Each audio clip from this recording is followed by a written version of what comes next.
This is the best gift and most creative gift ever na na-receive ko. Coming from my love. Tiyaan. Explosion box daw tawag dito. Look at the mule. Where we all started. Inside the box is... Wow. Look at this.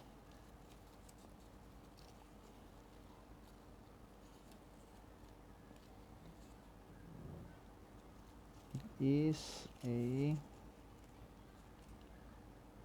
If you could see what I see, you're the answer to my prayer.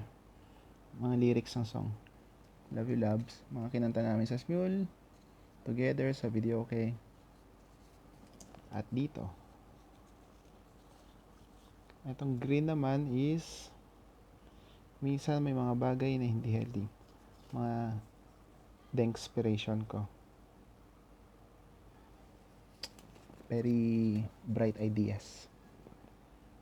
At lahat ng pictures namin, mga previous pictures kinompile niya.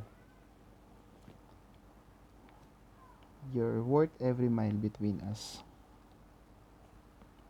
Look at this one. So amazing. So creative. It takes a very special person to do and think this kind of gift, and it takes a special person to receive this kind of gift. Thank you, loves. Even though we are distance apart, I still think of you and feel you and your smile. Wow. Oops.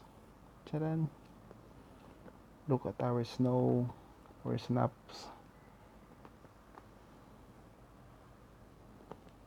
All the pictures. Full here.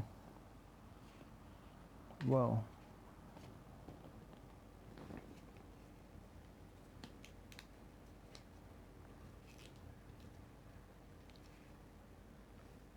Sa dami ng pictures namin, kahit sandaling ilang araw lang kami nagkasama noong January, ang dami niyang naipon na pictures para makabuo nitong explosion box. And after our vacations, hindi na explosion box ang pwede namin magawa, kundi nuclear explosion box sa dami namin pictures together. At ito syempre, private letters. Hindi ko na i-open sa inyo. Baka umiyak lang ako dito sa video. Distance isn't an issue because in the end, I have you. Oh. Thank you, loves. Love you very much. Feeling ko ako ang may birthday. And advance happy birthday sa'yo. Love you. Bye.